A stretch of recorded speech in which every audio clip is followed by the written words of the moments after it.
So she's talking to her now. Cool. Okay, we are ready.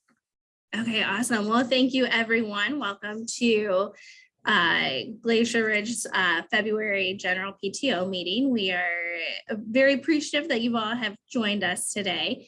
I am going to start it off with the next item of approving the PTO General meeting minutes. So Shilpa, do you want to do that for us, please?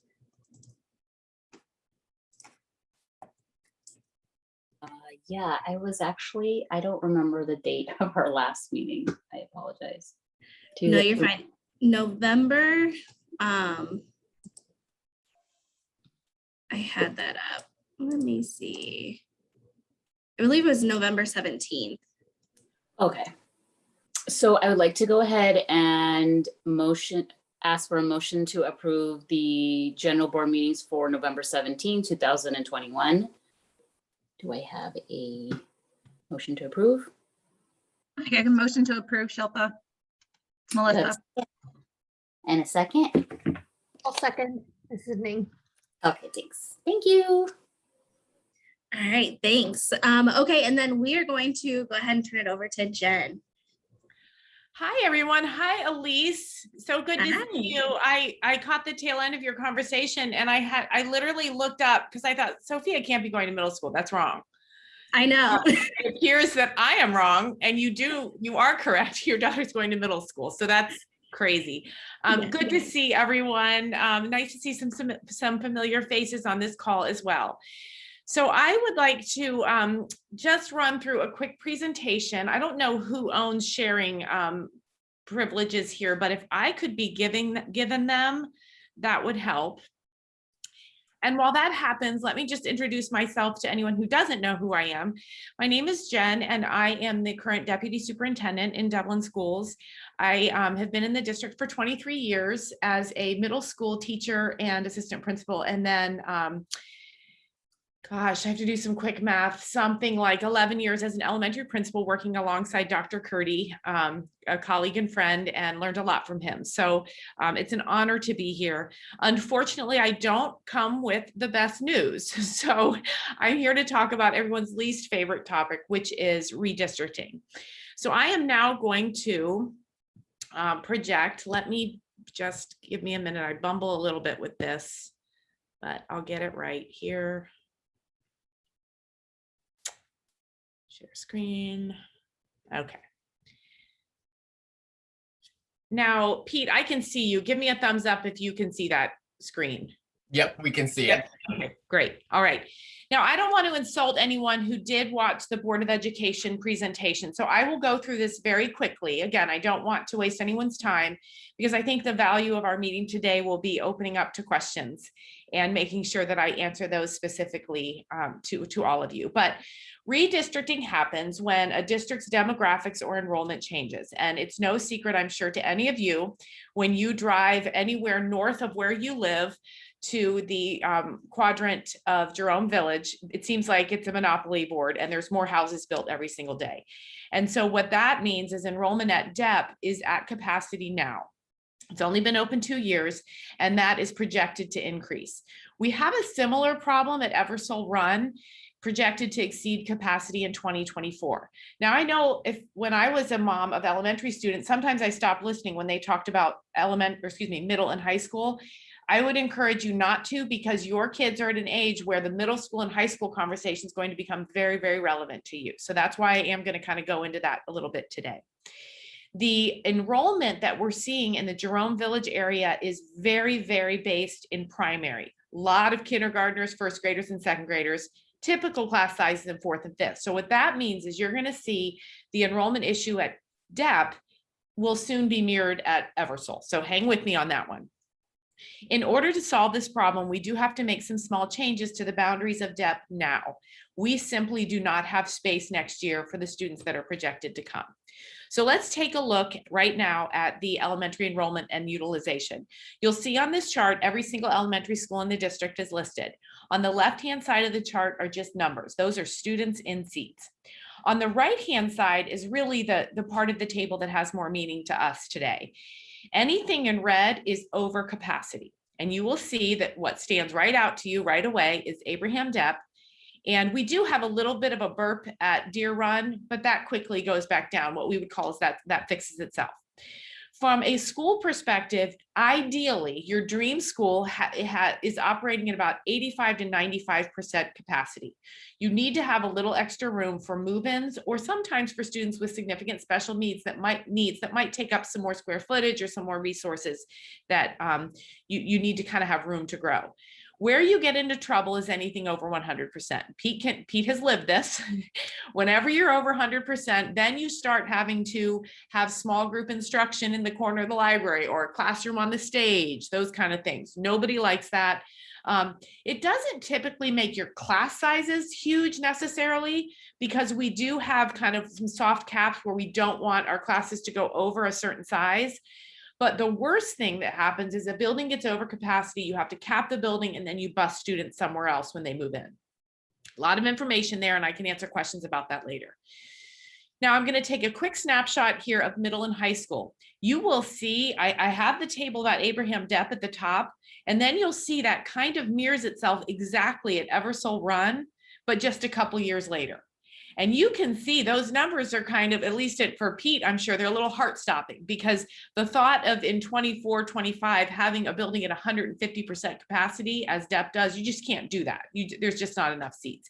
And then again, that mirrors itself at Eversole in 27 and 28.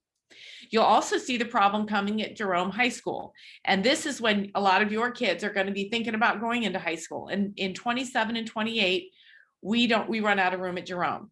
It's important to note that Jerome is getting a 60,000 square foot addition next school year. 60,000 square feet is the size of a typical elementary. So that is huge. And we are doing that simply to hold the growth that's happening in the Jerome area. And that will be done next year. Those high school students will have to utilize modulars. And the year after that, they'll be in their new addition. And that will give us just some breathing room to help make some larger community decisions later. Again, I'll get to that in a bit. So let's talk about the immediate change and how it affects you guys. The change area for Glacier Ridge is listed here. It's Mitchell Highlands and Woodbine Village. There's also projected to be over 200 homes at the homestead at Scotts Farms. We don't think there are shovels and grounds there yet, but we know that that's coming. And you can see the specific number of students that are impacted at Glacier Ridge. Now I'm going to pause here and answer a really common question, which is, hey, in the past, Dublin has done what's called a phase-in. Why can't you do that now and let my students stay at Depp? Why do you have to do it now? Well, at elementary, it's a monster if you phase in students for several reasons. One is if you say to all students, you can stay at Depp and we will phase in, you have 6 years before you fix it, if you count kindergarten through 5th grade. You also have the sibling problem, because you might have a parent who says, okay, I have a kindergartner, but I also have a 2-year-old and we want to stay at Depp. So then you can be looking at almost a decade before you have students where they're attending. We also find that elementary students are actually quite resilient, and within a day or two or a week at their new school, they tend to settle in just fine. And so we don't want to drag something on where we're running buses all over a particular neighborhood or subdivision for what could be more than 6 years. I'm going to show you the screen for Pinney too. This is the Dogwood subdivision area and Kilburn Estates that will be going to Pinney. I can answer questions about that if you have them later, but if that isn't of interest to you, we don't need to. So let me show you the before and after screen. You will still see some red. You just see it pushed back a few years. Now, why is 2024 the magic year? Here's why. We as a district are going to have significant community conversations about what we're going to do with our facilities. And I say community because our community is made up of 86,000 residents. 70% of those do not have students in the schools. I mean, if you wrap your mind around that, 70%. In order to build more schools to handle the growth in the Northwest Quadrant, we would have to pass a levy. It is always hard to pass a levy when 70% of your residents don't have kids in school. Some of them understand that strong schools mean higher property values. Others sometimes say, I don't have kids in school, I'm not voting for this levy. It's going to be a particularly heavy lift this year because the growth is happening in one pocket of our district. And we're hearing from other pockets of the district that say, I'm not going to support that growth. It doesn't affect my kid at Wright Elementary or Old Sawmill. So we definitely have our work cut out for us if we want to build another elementary in that area. Regardless, though, even if our community says, no, we're not passing a levy, we're not building new schools, we still have enough seats for our elementary and middle school students with existing facilities. The rub is it will be significant redistricting. It will be every student will have to be considered. Where can they geographically attend school? I'm going to quickly click up here. You'll see a lot of blue here. There's a lot of spaces in the southeast quadrant of our district, so there may have to be big shifts. And that's not a Jen Schwanke decision. That's not a John Marshausen decision. We will just, as a community, have to decide if we're going to do more elementary building in the northwest quadrant or whether we're going to shift students to other buildings. I am going to quickly, again, because some of you are going to have middle schoolers in a hot second. So Eversole Run is also going to have some students taken out and moved to Carr. This is a phase-in process. Very different than elementary for several reasons. One is it's only 3 years. Second, we are giving older we're just moving sixth graders, incoming sixth graders next year. And then current fifth graders next year, current fourth graders the year after, and current third graders the year after that. But we are giving the option for siblings to return to Carr if they so choose. That is a parent's choice. So here's a quick slide with the middle school before and after. And again, you can see what that does is buys us a little bit more time for growth at Eversole. And it does put more students in Carr Middle School, which is something we needed to do anyway. So these changes, one of the biggest criticisms we've gotten is this is just a temporary fix. And to that, I would say, absolutely, that is true. It is a temporary fix to avoid utilization and then overutilization in the next 2 years.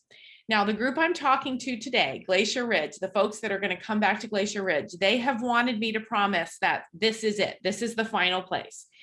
And in a district that grows at this pace, I'm not going to promise anything, but I will tell you that just given the geographic location of the area that we're spot redistricting, it is likely that you will not necessarily be moved again. But don't quote me on that, because again, the way that developers have bought up farmland and begun building houses at that pace has been really overwhelming. I did get a lot of criticism because in my initial board presentation, I said no one could have predicted this growth. What I should have said is no one could have predicted this rate of growth. We knew the growth was going to happen, but we didn't know how quickly the building would happen, especially given some of the challenges that the construction world is facing. We just didn't know they would come that quickly, and they sure did. So we're going to make these changes starting next year. Glacier Ridge is going to be the receiving school, not the school that's sending, which is great. But I do want to make sure I leave plenty of time for questions, for concerns, to address rumors that you've heard. I want to make sure that you have your time. So I will stop talking and start listening. Any questions? Jen, do you want the structure to be, do you want them to type their question in the comments and I read them to you? Or do you want people to pop on and ask questions? We have about 27 participants, but either format will work, whatever you prefer. Oh gosh, Pete, I don't know. Ellie or Ning, do you have a preference? I think it may be easier if someone has a question, they just go ahead and ask it instead of typing. That might, kind of eat up some time. Another thing we could do is if you have a question, just type the word question in the chat, and then I will know to call you by name in the order that they come.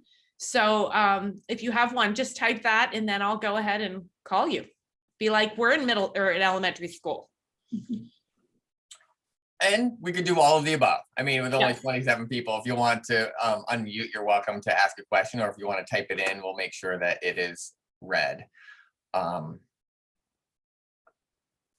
my gosh, you guys, if there are going to be no questions, I'm not that thorough. There we go. Seema, let's start with you. What's your question? Okay, thank you. So my question is not about the Glacier Ridge. So can I ask the questions too? Your question, I'm sorry, your question is not about what, Seema? Glacier Ridge Elementary. Oh, sure. Yeah, go ahead and ask. So my son, he is in 6th grade right now, and he is going to Eversole. But he was going to Carr Middle School until the January. So from this semester, he is going to Eversole.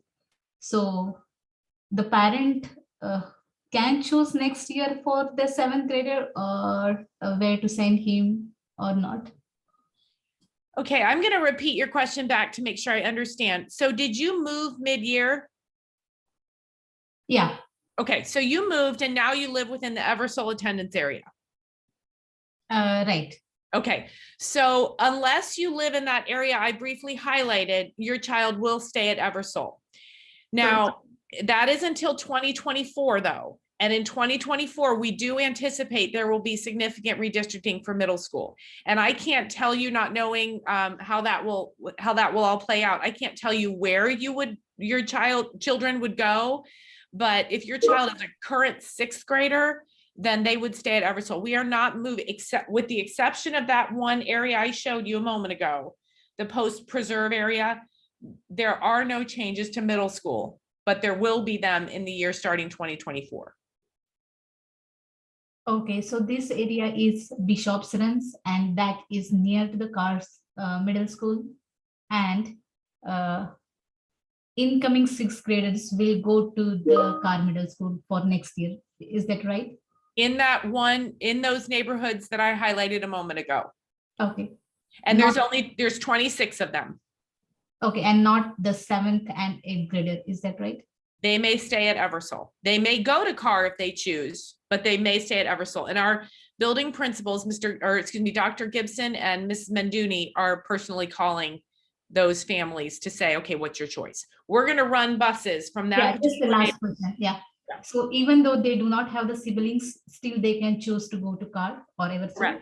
Correct. Thank you so much. Yep. Okay, Melissa, question.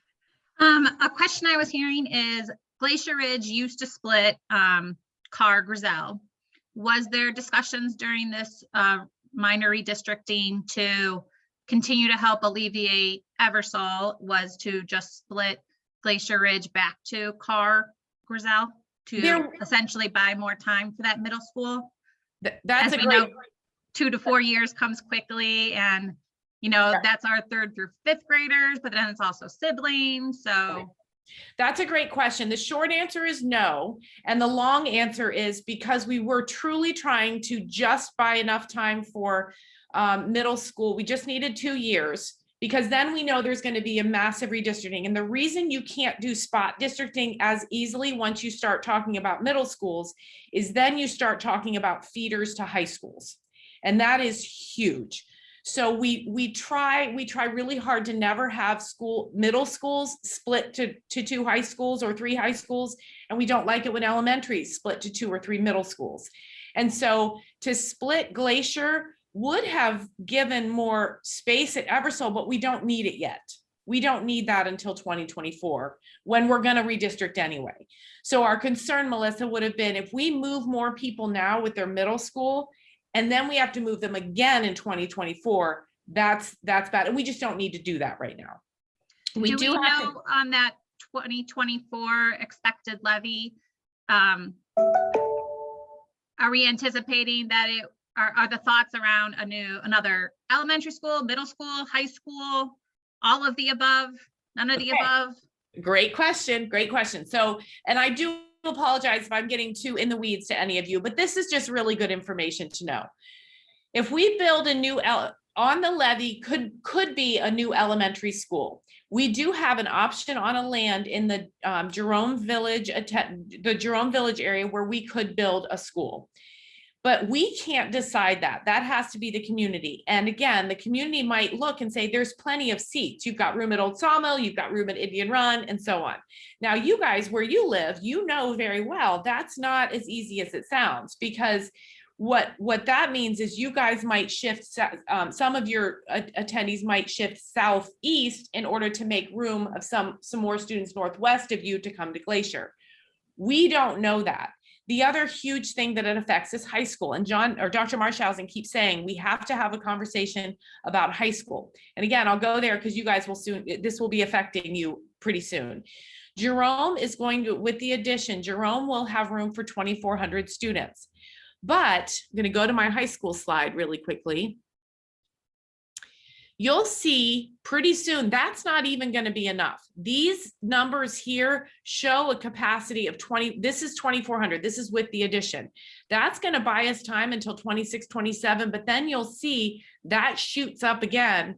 And then Jerome is not even big enough. Jerome is projected to have 3,200 students. So what John keeps saying is we have to decide as a community, what size do we want our high schools to be? There's people out there that say, I don't want a high school bigger than 1,500. I want my kid to have more opportunities. There's other people that say, but financially, it's much more responsible to have a huge high school, and opportunities are what they are. Dr. Marshausen likes to say there's only one Curly in Oklahoma. There's only 5 starters on the basketball team, regardless of whether your school's 3,400 or whether your school's 1,500. So, you know, I don't know yet whether there will be a issue to build a new high school on the ballot. I don't know that. I truly don't. But looking at these numbers, we have 2 choices. One is we build another high school, or we do high school redistricting. High school redistricting is painful because people, you know, 5-year-olds go off to elementary and they think they know where they're going to high school. And when that changes, it can be very divisive and painful for our community. But again, that's not up to us. That's up to whether the voters will approve it. You can see there's enough blue and white here in this chart that we can house all of our high schools, but we would have to put additions on Kaufman and potentially Scioto, and we would have to move kids in areas to attend high school where they haven't moved before. That was a very long answer, Melissa. I'm sorry, but I want you guys to have all the information just so that we're looking down the road at what's going to happen. All right, now let me stop share because that's the only way I can see the questions. Okay, Isabel, I showed that area for you again. And do you expect this to eventually lead to high school redistricting? I do. And I would foresee that happening in 24, 25, maybe a little bit later. It will really depend on what our voters say in 2024. The next question is, in the 24 school year, will current middle schoolers be able to stay in their middle school years at Eversole? Yes, this will affect current middle schoolers, and I don't know the answer to that, whether there will be a phase-in or not. Phase-ins feel like a really good solution at the time, but they tend to drag out the problem and split neighborhoods. So I'm not gonna, I truly don't know. I'm not withholding information. I just don't know how it will work out because it depends on capacity. It depends on growth. It depends on new construction. And, you know, I have said a few times too, to myself, interest rates could go up 1% and change all of this, you guys. It could, I don't know. We all saw that happen in 2008. Jerome Village was supposed to grow up then, and the market changed everything. So it's really hard to project even a year out these days. The percentage split of car kids going to Jerome and Kaufman, I do not know specifically. I should, and I will get that information. Don't quote me on this. My hunch is it's about half and half. Used to be 60-40. I'm not sure. Pete, you could probably send a quick text to Brooke and get that answer so people have it walking away today. Yep, I'll do that. Thanks, Pete. Okay, next question from Courtney. For the redistricting of 2024 being discussed, will that be effective for the 24-25 school year? For Woodbine, our kids have started at Glacier, moved to Depp, and are now going to Glacier Ridge. In 24-25, my 4th grader will be in 7th grade. It sounds possible she would start in 6th and then move schools yet again. Am I understanding that correctly? These kids have been through so much with COVID, and the constant moving of schools is very difficult socially for some children. Are there specific considerations being made for these constant moves easier socially on these kids? All right, Courtney, there's several questions embedded in your question, so I'm going to kind of go there.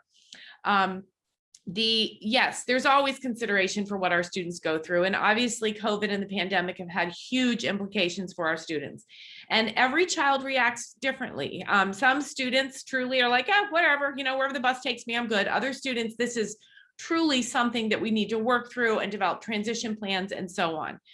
Fortunately, our principals have been through, well, unfortunately, our principals have been through this process before and do a phenomenal job setting up visits and transition plans, communicating with parents and students. The harsh, terrible reality of living in a district that grows so quickly is there are massive redistrictings like this. This happened around in the 80s and 90s when Scottish Corners, Wyandotte, Thomas, there were like 4 schools that opened within a 2-year period. And many students went through this as well. It's a blessing and a curse to have a district everyone wants to live in. But sometimes these multiple moves do happen. And I am proud to say that I would stand by any one of our schools, the teachers, the principals. We work really collaboratively to ensure that the experience at one school is similar to the other school, to another school. Another thing parents struggle with is friendships. You know, my child has made friends and now they're going to be moved. And I need to tell you, I feel that acutely. I feel it in my heart. I have a 6th grader who is currently living with the redistricting decisions. And I used to roll my eyes when people say all her friends are gone. Well, that's true for my daughter. Not a single friend left, not one. And it was a tough few weeks to start school. So I truly understand that. I live it every day. But I also can say to my daughter and to my colleagues and to parents, we're here to help make that transition as easy as possible. And at the end of the day, if there aren't seats in a school, we have to go to a place where there is room, because overcrowded schools are no good. They're no good. It really diminishes the overall experience for students. Melissa, you're up next.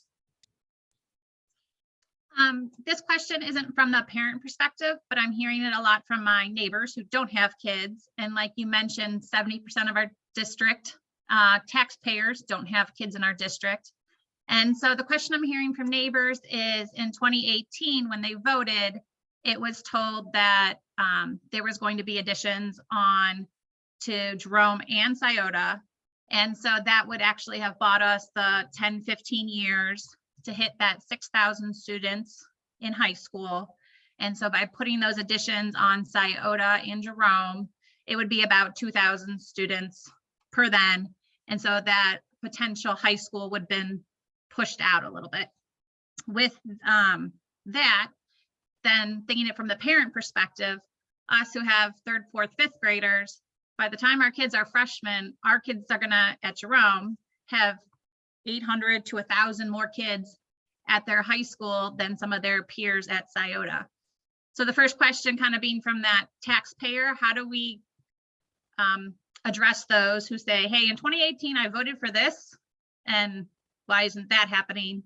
And then from that parent perspective, how does one school at 2,500 when our kids are becoming freshmen in 3-4 years, and one school with much less capacity, are there any effects on that academically, socially, opportunities? Jen, I'm sorry, you're muted. I'm muted. I was nodding so emphatically at your question. I didn't want you to hear me. So again, there's a lot of questions embedded in there. And Melissa, I'm going to do my best to make sure I answer them. If not, catch me at the end and let me know. So from a taxpayer perspective, they are correct. At the time, the intent was to add on to Jerome and to add on to Scioto and to do a high school redistricting. What happened when we started to do the studies of adding on to both buildings, we found that that was really fiscally irresponsible. When you add on, it's much better to add on big than to add on twice, if that makes sense. Okay, so we realized that we could not only avoid a high school redistricting in 2024, but avoid, well, wait, let me say that better. If we added on a larger addition to Jerome and did not add on to Scioto, we could provide seats and space for every high school student who needed it. It bought us some time, right? We didn't need to, if we had added on to Scioto, which today, as we speak, is under capacity, then we would have been required to do a massive high school redistricting twice. And that is in nobody's best interest. So what happened is we decided to just add on to Jerome because that's where the growth was. The other thing is, just to pause you, why would the high school redistricting go twice it would be like 1 in 24, and then one would have to happen 10, 15 years down the line. Correct. And let me say it a little better. It would have actually been in 23. So in 23, Jerome is going to have 60,000 more square feet. Had we added on to Scioto, we would need about 400 more students to go to Scioto to fill that addition. So we would have had to taken, and this is just me guessing. Experts would do this, not me. The guess would be some students from the Penny area would need to be bused across the river to Scioto, because we would need 400 kids to fill those seats. But by just adding on to Jerome, we can fill it with students that are already within that Jerome attendance area. Now, the mom hat. Yes, we have high schools of very, very different sizes here. And if we want universal sizing, if we want every one of our high schools to have, say, 2,000 or 2,100 students, we are going to need to add on to Scioto and likely onto Kaufman as well. And how will that change opportunities or your experiences? If we had 17-year-olds on this call right now, they would say that the high school experience is very different at each one of the high schools now. Opportunities are different. Jerome High School is a very different demographic profile than Scioto, not in a good way or a bad way, it just is. Scioto does have a lot more academic supports in place. Jerome has, different facilities because they're new. Scioto is a much older building. And so the schools are not equitable in facility usage nor in size. But the only way to fix that is, again, a really big high school redistricting. And our community, we have a lot of our community that says, I don't want to move my kid. I bought this high school, or I bought this house near this high school because that's where I want my kid to go. And so elementary redistrictings are painful. High school are worse. I feel like there was another question in there too, Melissa. Maybe not. It was just first kind of about the taxpayers. How do we build that trust with them? Because they say they voted for this, and so they wouldn't have to potentially fund more schools for a longer period of time. Like it would have pulled it off. And then from that parent perspective, you had just mentioned each school, even like our elementaries, has a little bit different culture. They're all amazing. But more so, what was that difference when you have a school of 2,500 when our 5th graders are going to be 9th graders, and one school at 1,400?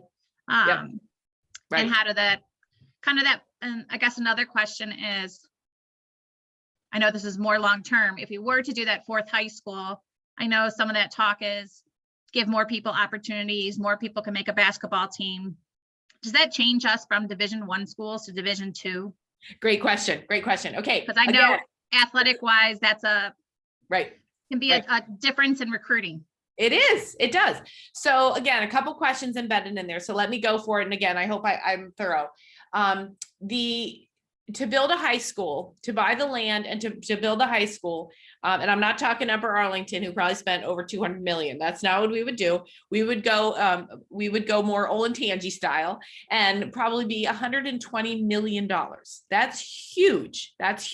And so I could sit here and say, as a mom, I would want my kid to go to a school of 1,300 students, but then I think, well, wait a minute, 120 million, maybe he'll be fine with the big high school for a few years. And again, that's a taxpayer decision. That's a voted, that's how this democracy works, right? People can vote it yes or no.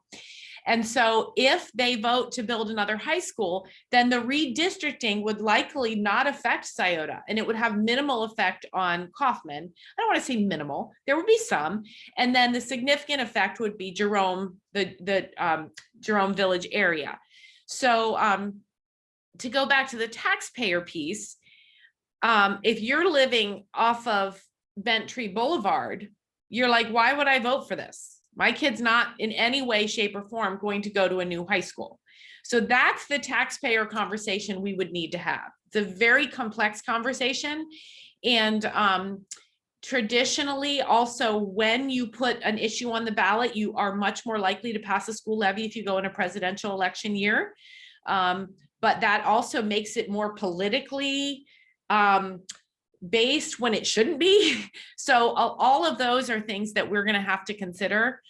In terms of opportunities, I struggle with this as a mom. I really do. I graduated in a class of 150 kids, right?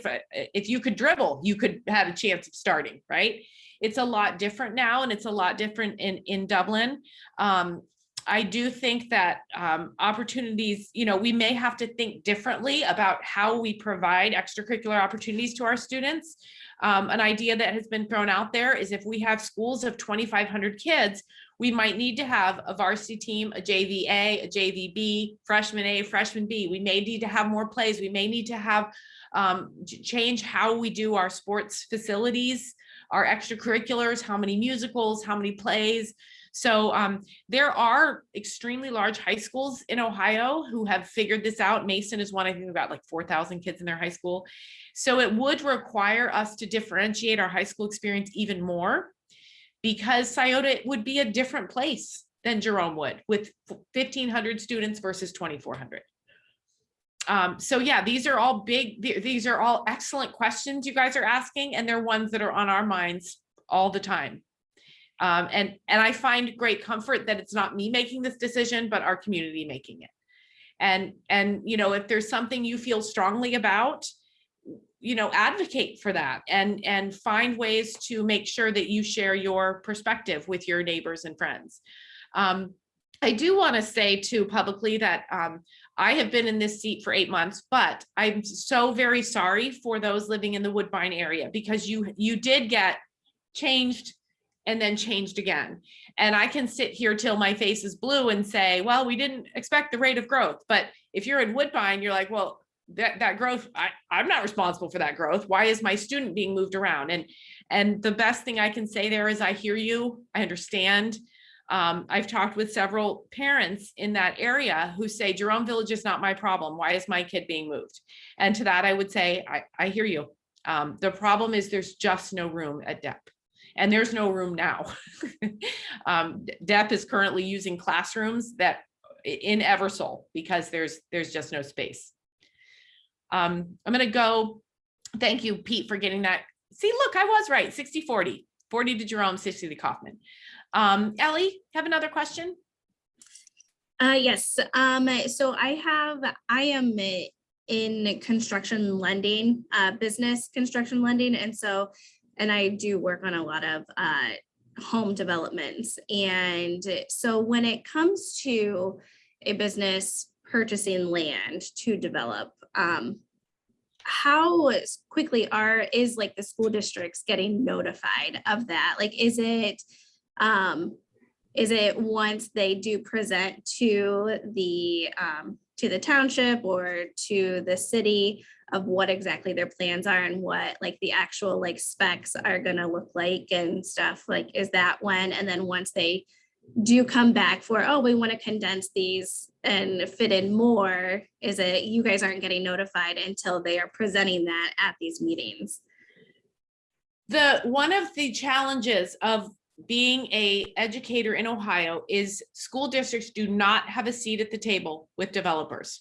Right. We don't have a seat at the table with trustees, with where sewers are built, where water taps are offered. We just don't.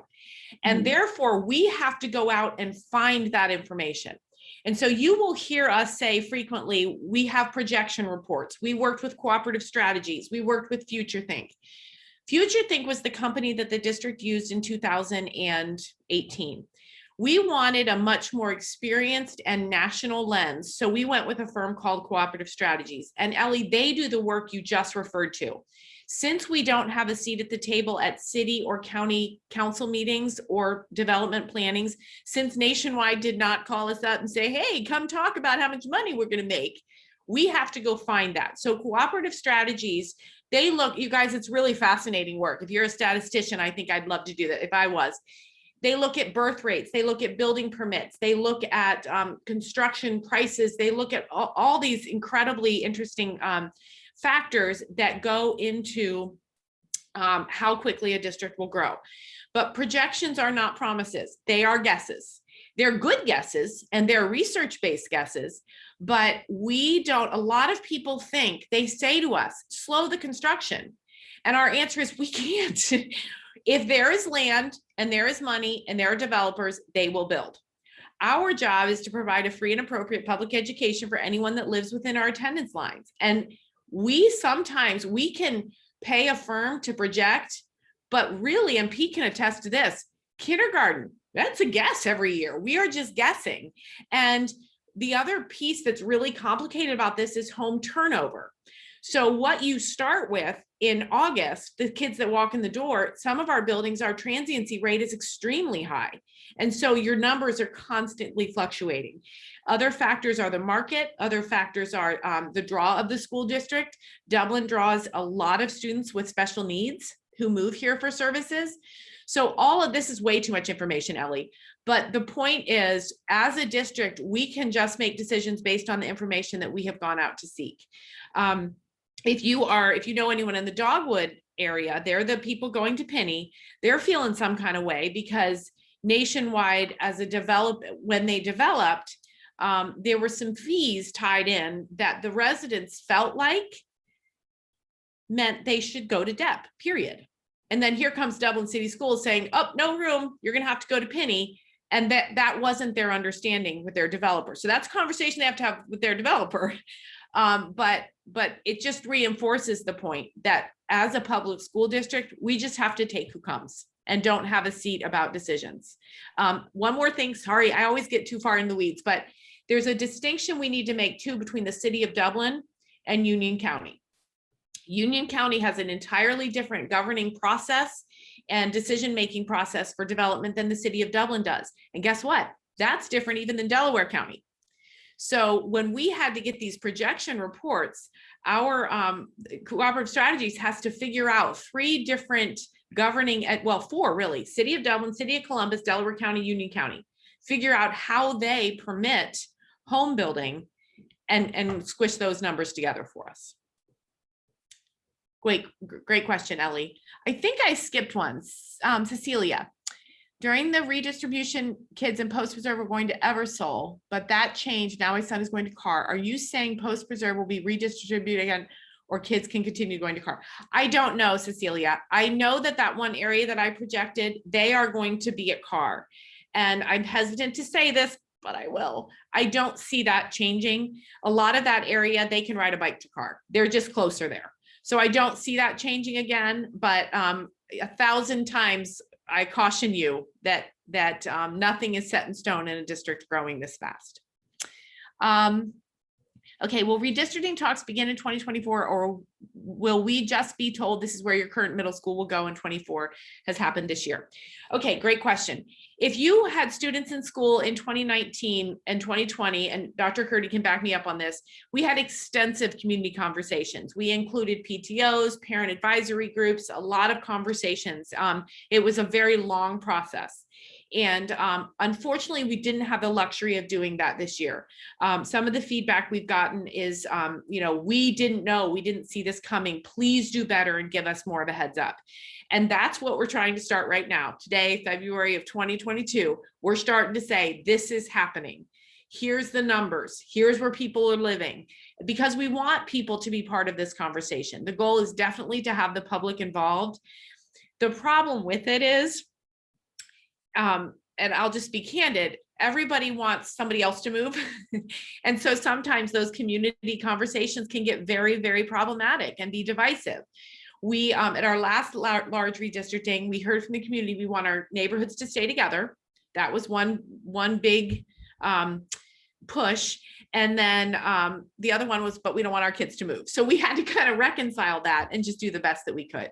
So the intent, our Odin, is to have this be a community conversation as best we can. That does not mean that everybody will get what they want. It just won't. But we want to really start that work right now because we see it coming. Here's a question. Who should we work with to see the possibilities of sending our kids to Eversole? We were told our kid is going to Carr, showed interest in Eversole. Okay, so this is a question really about what our district calls intra-district enrollment. In years past, we did have a pretty liberal intra-district enrollment process where parents could apply to have their student go to a school other than their attendance area. Unfortunately, because we have our schools are so full, that's why we're redistricting, right? because there's not enough seats.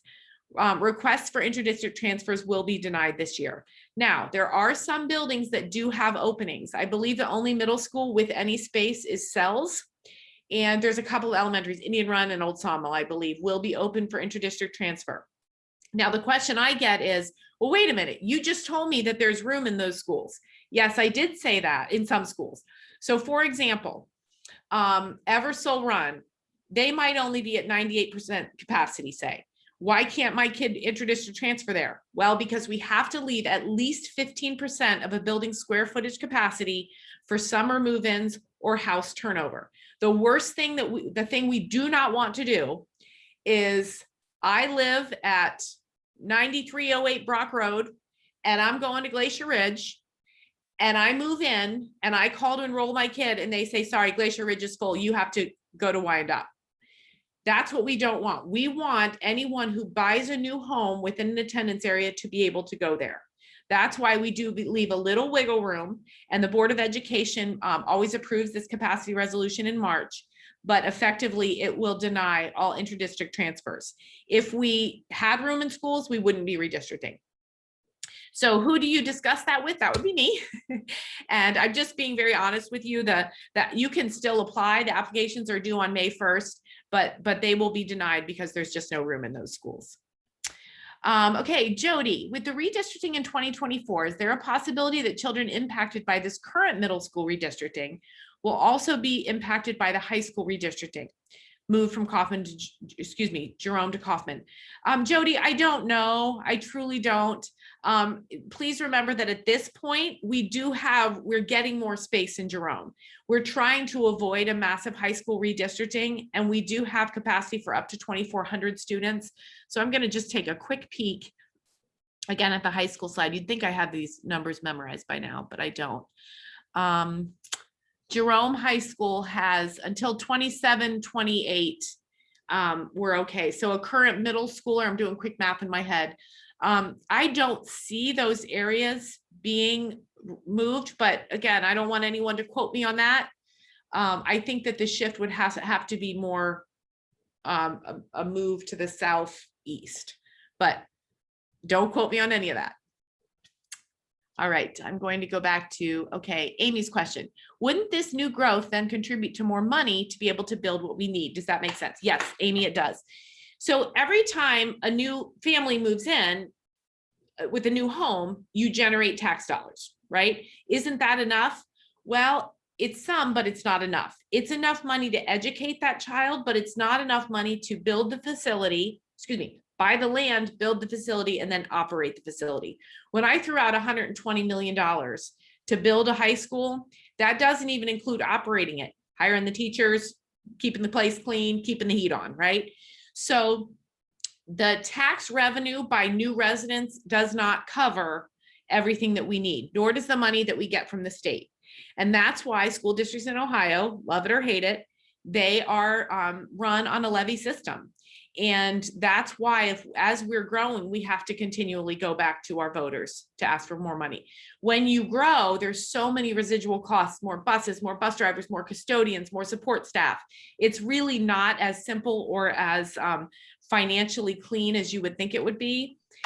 So Amy, I appreciate that question very much because I myself have asked it.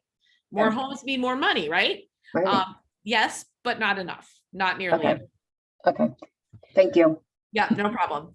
Will Thompson, could you ever envision kids from Bishop's Run and Crossing going anywhere other than Jerome? Oh my gosh, Will, somebody's trying to catch me. He followed that up, Jen, with, oh, it was already asked, so you don't have to repeat it. Yeah. He saw that earlier. Yeah, I just want to tease him a little bit because I feel like I should prick my finger and sign some things in blood, and I'm not going to. I'm not going to. I have it recorded, so you said don't quote me on this, so it's okay. Yeah, it's one thing that I know I really struggle with is personally, I never want a bus to pass one school to go to another. You know, that makes no sense to me. But what's really wonky about this Jerome Village development is it is so widespread to the northwest. And you know, that to say just one more brief thing, when this development first started being discussed in 2005 or whatever, it was 1,200 homes. Okay, we can do that, right? Well, then it doubled again. There's potentially 4,500 homes that will go in Jerome Village, you guys. And when you think about Muirfield Village has about 2,800 homes, and they feed to 3 different elementaries. So I think a lot of people built in Jerome Village, this isn't you, but a lot of people built in Jerome Village and thought, well, Depp and Eversole, right?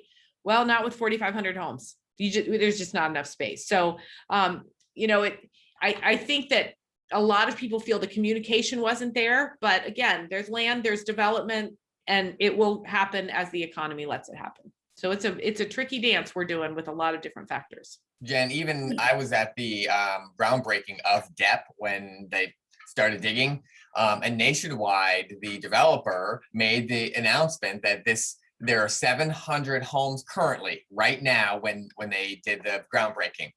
It's projected to be 2,300 homes. That was at the groundbreaking. Now, Yep. now that projection has doubled based on nationwide gaining more space and, Exactly. and being able to develop Exactly. more homes. Right. And Dr. Nationwide should buy Curry, us a new school. I'm sorry, Amy, go I ahead. said, I think Nationwide should gift us a high school.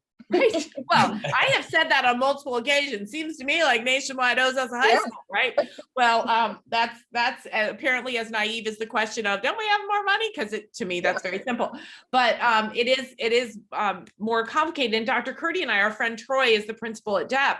And he says, you know, I left school on May 24th last year, and I drove down the road. And then when school opened in August, there were new homes, hundreds of new homes that popped up.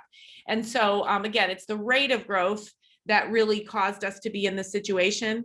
And I think that those folks, I feel really bad for a lot of you guys because you're not building new homes in Jerome, and this does affect you. Do you think? Go ahead. Sorry, go ahead. No, I was saying the only comfort is I think they're feeling some kind of way too, because they all thought they'd be going to Depp and they're not. Yeah.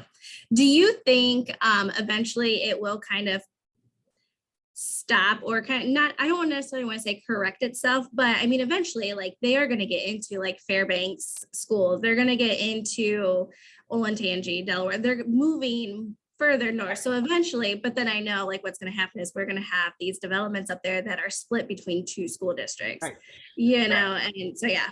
I do know. And I really appreciate that question because a lot of people are like, okay, I'm good. Just tell me when it's going to end. Just tell me when it's going to end.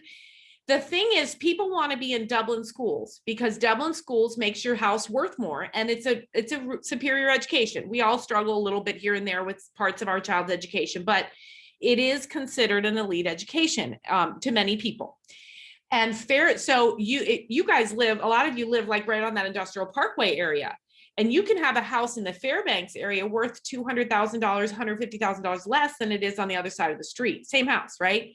And so the growth might continue to go into the Fairbanks, Jonathan Alder area, but they don't go to Dublin schools. So where will it end? Hard to tell. With some of the industry coming into the Columbus area, it truly is hard to tell. I don't know, like this Intel coming, I don't know where all those folks will live. I know that that a lot of people do want to be in Dublin, but at this point, some of these new homes, that's a heck of a commute to downtown. That's a heck of, so I don't know. And we don't know when it will end. I have learned in my new role that one of the things that really drives development is sewer and water. And Marysville building that water treatment plant just a stone's throw from a lot of you, that made it pretty limitless. But at some point, you're exactly right. It's going to get into Marysville School District and Fairbanks School District. Jen, for the sake of time, we do have one more question, and then maybe we can transition, since the questions have trailed off a little bit, and into maybe answering any COVID questions, which I can try to take the lead on, and we may not have so many answers. But the last question is, for current 6th graders that'll be being redistricted to Carr, if they elect to stay at Eversole for 7th and 8th grade, is buses provided? You did say yes on that, correct? That is correct. Buses to both. Yep. Okay. Ning and Ellie, if you're okay to transition, but I don't want to cut people's questions off. So if you do have questions that we didn't get to, but just for the sake of time, feel free to email them to me. I'll get you the answer and I'll collaborate with Jen and we'll make sure that you get timely and accurate information based on it. Next, Ning and Ellie is the principal's report. Okay, if we transition? Yeah, Okay. that's fine. I'm gonna All jump. right, Pete, should I jump off at this point or stay on? If you don't mind staying, I just don't know how many questions there are going to be about COVID. Got it. Just because of the board meeting last night, but for the sake of time, do you have time to stay? I do until 11:30. Yep. Okay, perfect. So I will switch to the principal's report and I'll share that. And I'm going to jump right to COVID.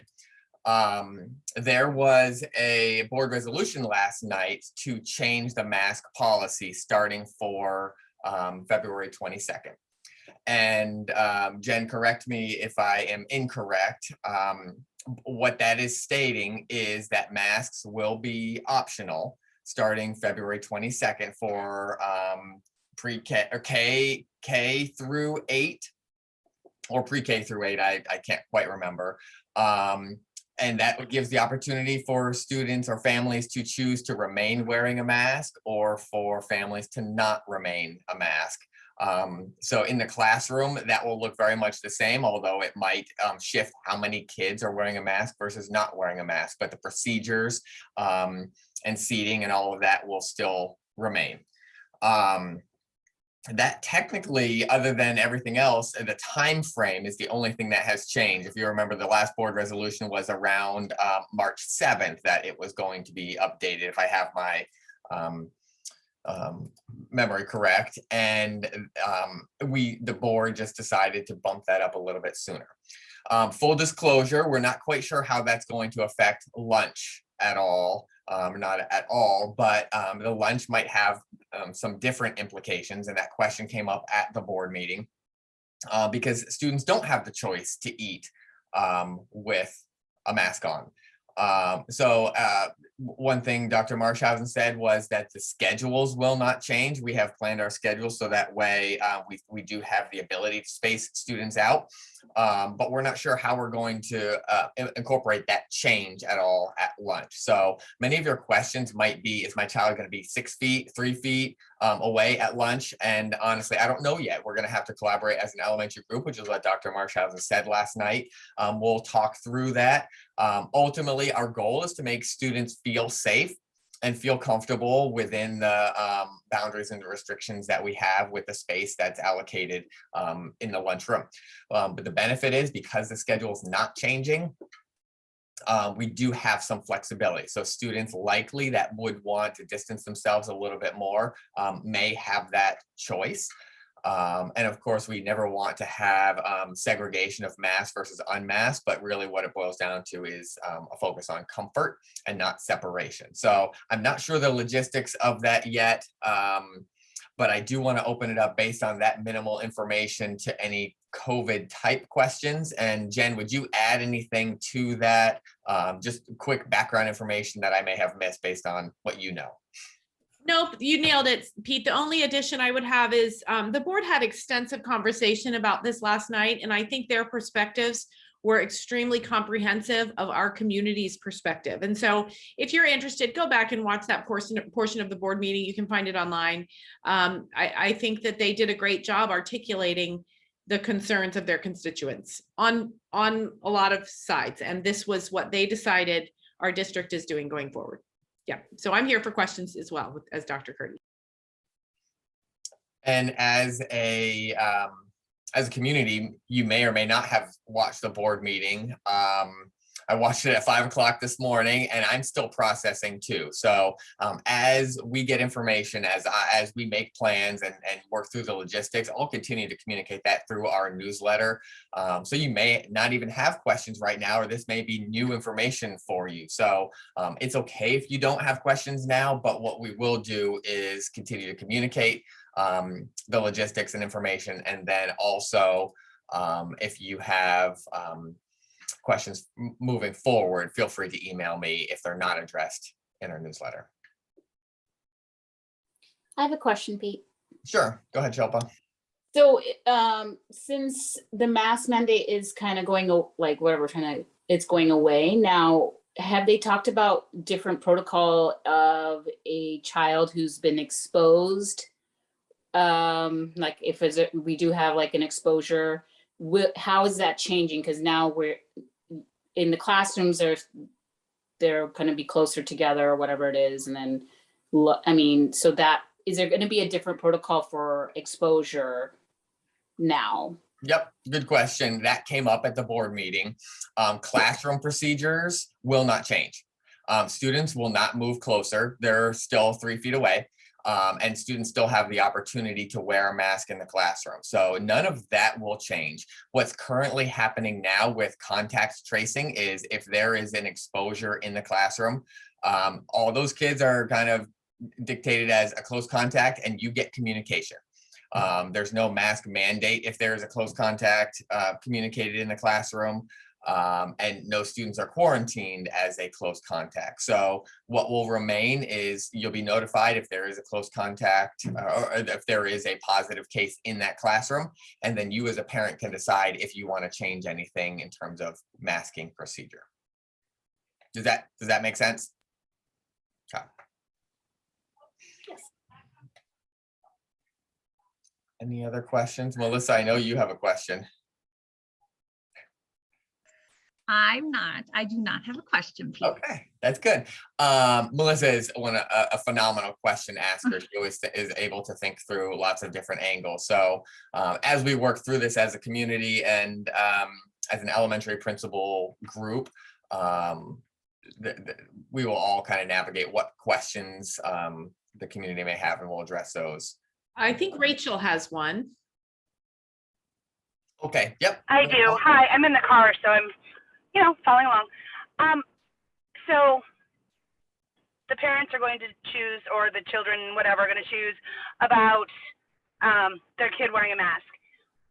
Do we need to notify the teacher of our decision so that they can help enforce it? Are they going to enforce it at all? Is it, my kid says, my mom says I don't have to wear a mask anymore, so I'm not going to. Yep. And that communication, there's not really a formal communication because that question came up at the board meeting last night by a board member wondering if there's going to be an official form to communicate to the teacher that they want their child to wear a mask. And Dr. Marshausen said that there will not be an official form and the communication can be informal. So that's really what's happening right now is the teachers are pretty much aware of who should be wearing a mask and who should not. We do know who the mask exempt students were. But you're welcome, Rachel, if you want to communicate with the kids' classroom teachers and just say, help my child wear a mask. That is my preference. And that can happen informally. In terms of the teacher side of it, if they see a child that's supposed to be wearing a mask and they're not really wearing it effectively, then they have been in the practice of reaching back out to the family and saying, your child's not really wearing it effectively. I am trying to help support them, but I may be having some difficulty. And I just wanted you to know as a parent, and you guys work through that teacher to parent on what the next steps might be. More practice at home, some sort of plan, but all of that practice will help remain the same. Really, we haven't had any students that I'm aware of that are trying to not wear a mask that should be wearing a mask, but if you as a parent are worried about that, feel free to communicate that to the classroom teacher. Thank you. I have a follow-up question then. Sure, go ahead. What about the teachers? Yep. Are they going to, is it their, now, since it's not a mandate, is it their personal choice as well? And are we going to know about it or not? Yep.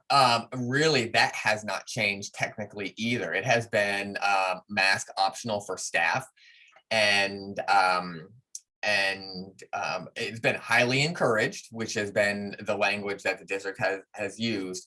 I will say at Glacier Ridge, a large majority of staff have been wearing masks. And they've been doing that because they want the kids to feel comfortable. So we haven't had a chance as a staff to really talk through that, but I also want the staff to feel comfortable. And that the staff at Glacier Ridge and Dublin City staff in general really want the kids to feel comfortable. So what we've worked through since masks have been optional for staff, we said when you're working closely with a student, put your mask up. That'll help them feel comfortable. It will help protect you. It'll help protect other people. So when you're working closely with a student, then put your mask up. If there is some distance between you and the students, you're welcome to take your mask off, especially if it accentuates your instruction, which oftentimes it can. So that practice will definitely be the same. But as I said, with the lunch conversation, really what it boils down to is the comfort of the students. These are, we want kids to feel safe and they want them to feel comfortable. And the teachers will very much navigate individual situations based on kids. Okay, I thank think you. the end of your question was, will we be notified of the status of our teachers? And unfortunately, we're not going to do that, or that's not the practice, but you'll certainly be able to gather information by asking your kids, you know, informally. And but the priority, I would definitely say, is the comfort. Okay, thank you. Any other questions or anything else? Pete, you wanna asked add too soon. I do have another question. That's okay, go ahead. For those who didn't watch the Board of Education meeting, can you just also talk through how the new resolution affects buses? So in case anyone didn't catch that, they do have that in this recording. Yes, and Jen will have to give me the technical rationale, but buses are regulated by Federal Department of Transportation. TSA, yep, which affects planes, buses, all of that, yep. And that has not changed. And that decision is at the hands, I believe, of Joe Biden, the president. So right now, buses will remain masked. And however, the mask exemption still applies as it does. So in terms of transportation, the procedures will not change unless something is changed higher up. At the federal level, yeah. And if you can find it in your heart, raise your eyes to the sky for bus drivers, because they're in a tricky spot now. Not so much elementary, but middle and high school for sure. It is still required on the buses. We get a lot of questions about enforcement, and that's tricky, guys, because those drivers are driving the bus. That's what we want them looking at, right? The road. So they definitely do their best. They have a ton of masks. They will give them to kids if they get on the bus without one. We do hear daily, we're hearing, you know, bus 127, I passed and there was a kid without their mask on. All I can say is we truly are doing our best. The drivers are very committed to having their kids wear masks, but it's a heavy ask. And if you know, we've had bus driver shortage. Well, nationally, there's bus driver shortages. So they're in a tricky position, and I do not envy them one little bit, but we are definitely going to do our best because it's a federal order.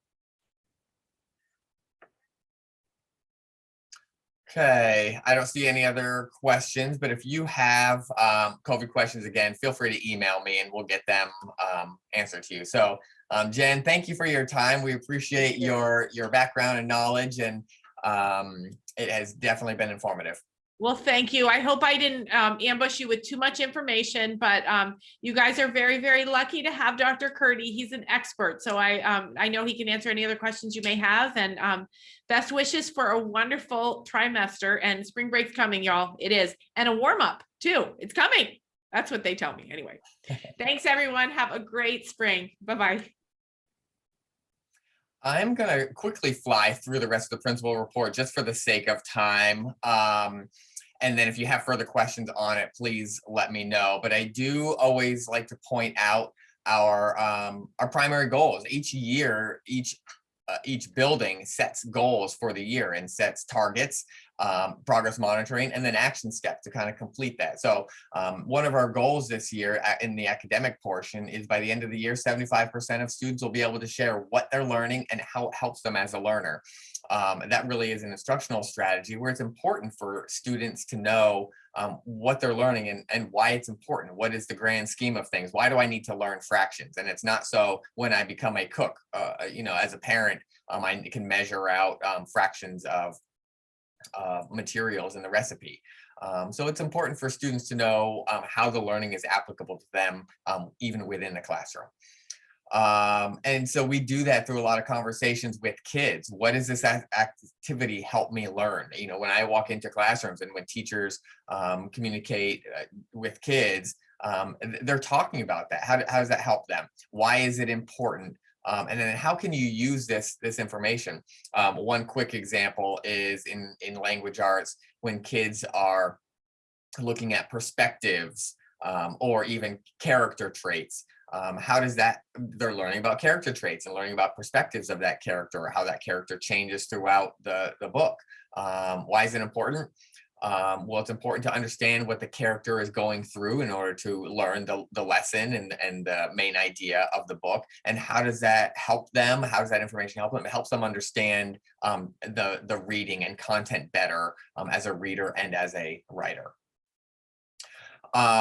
Quick school updates. I don't know if you know this because it was significantly paused because of COVID, but the PTO donated about $25,000 about 3 years ago at the end of the year, 3 years ago, for a media center update, and then everything paused. We didn't even have in-person specials at that time. So we have increased the pace of what we're doing with our media center renovation.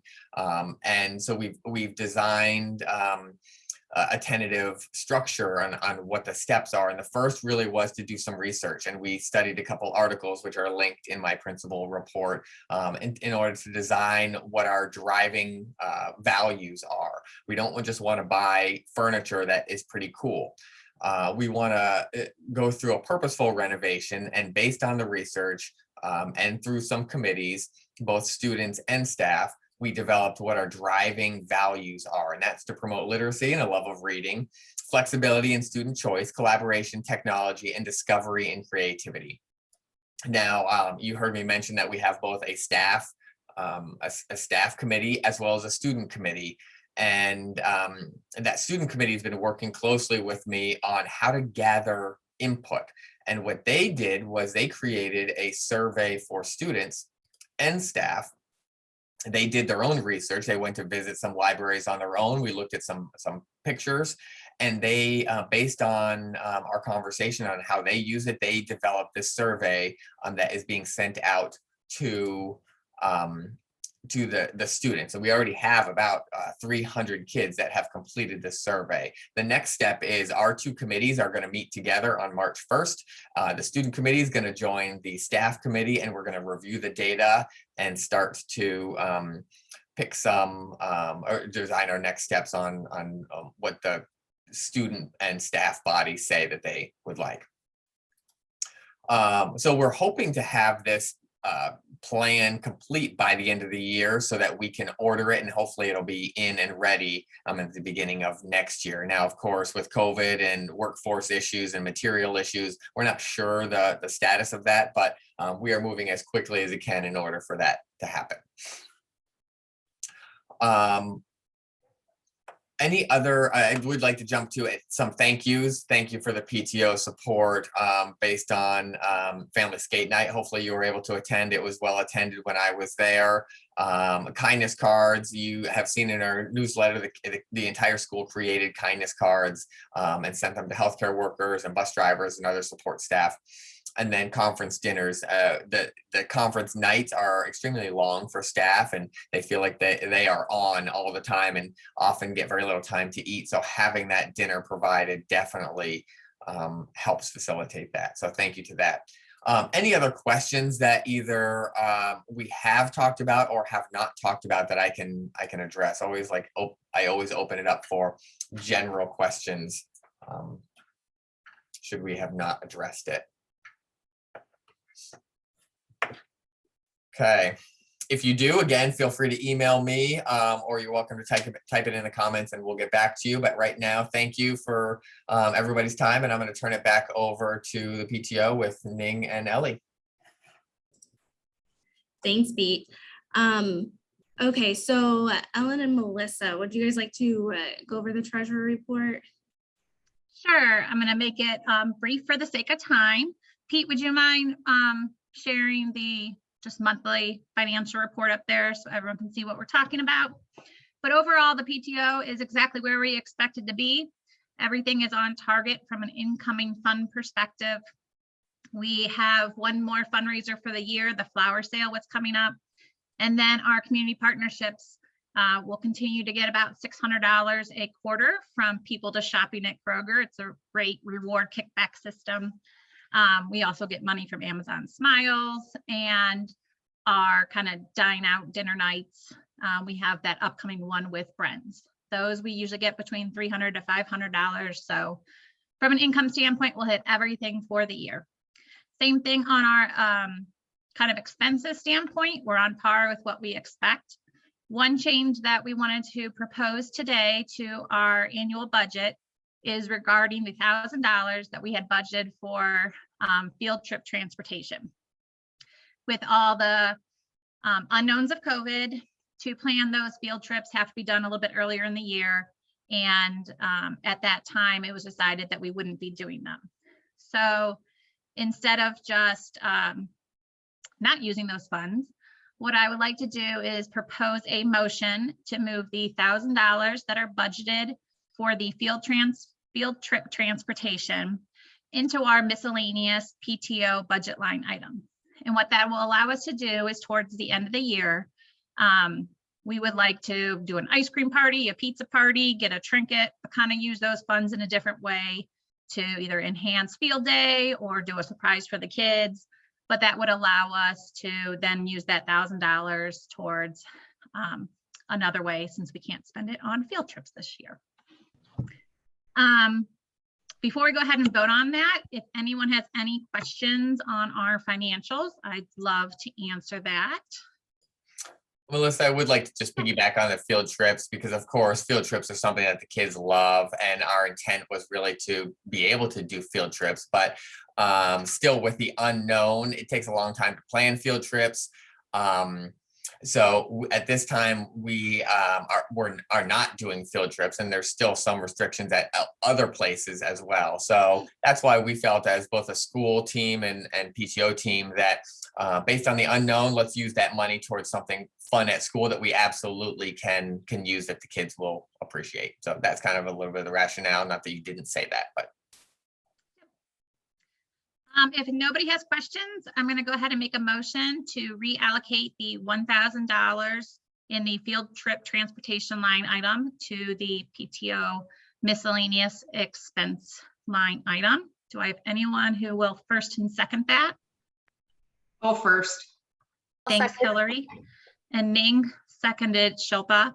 And for my quick count, we have 13 people on here. Some of us with our video on who could raise their hand, but others who do not. So if everyone could just type in the comments, yes, they would like to approve that. No, they do not, or they would like to abstain. So those would be your three options: yes, no, and abstain. And then Shilpa, we're going to help you quickly calculate that. But we should have 13 total votes, if I can see that correctly.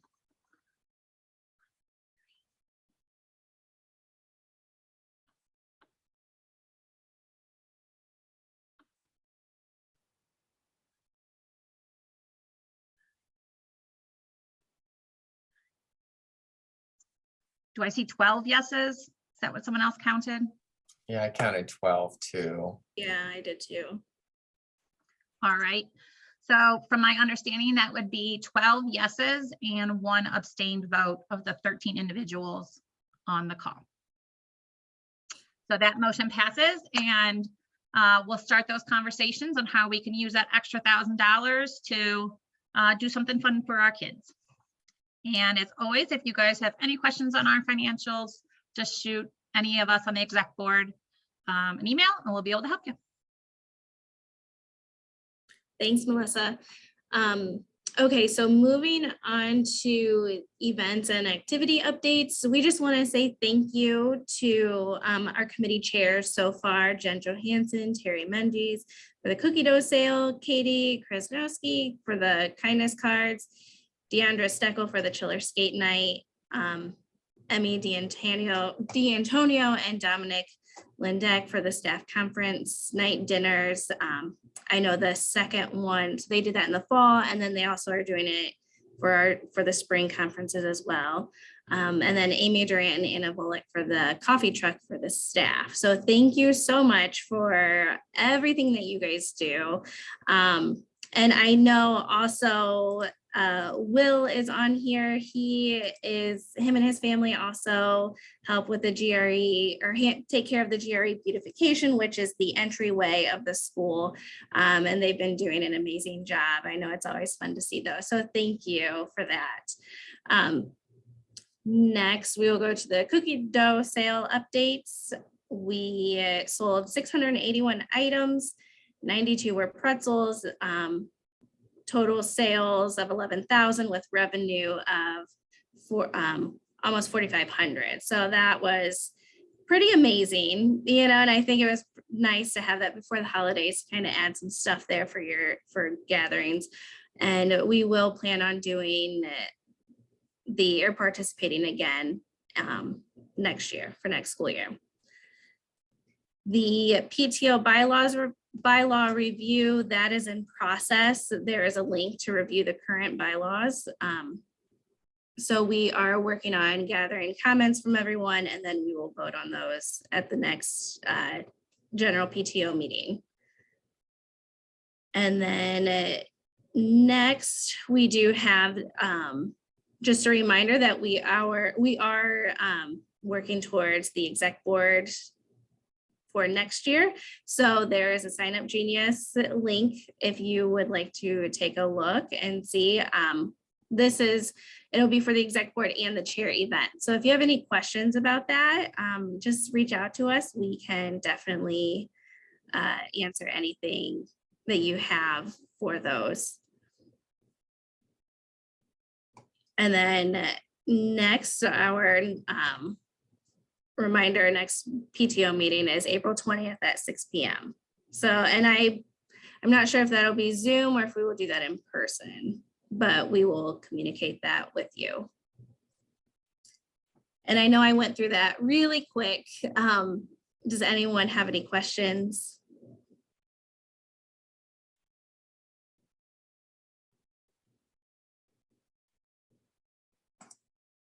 Well, if you do have any questions or think of questions after we end the meeting, like I know I always do, I never think of them right away. Again, feel free to reach out to us and we will get back to you. So I think that's it. Does anybody else on the exec board have anything that they would like to add? No? All right. Well, thank you again, everyone, for joining, and I hope you all have a great day, and we will adjourn the meeting. Thank you. All right, thanks. Thank you. Thanks, Bye. everyone. Bye.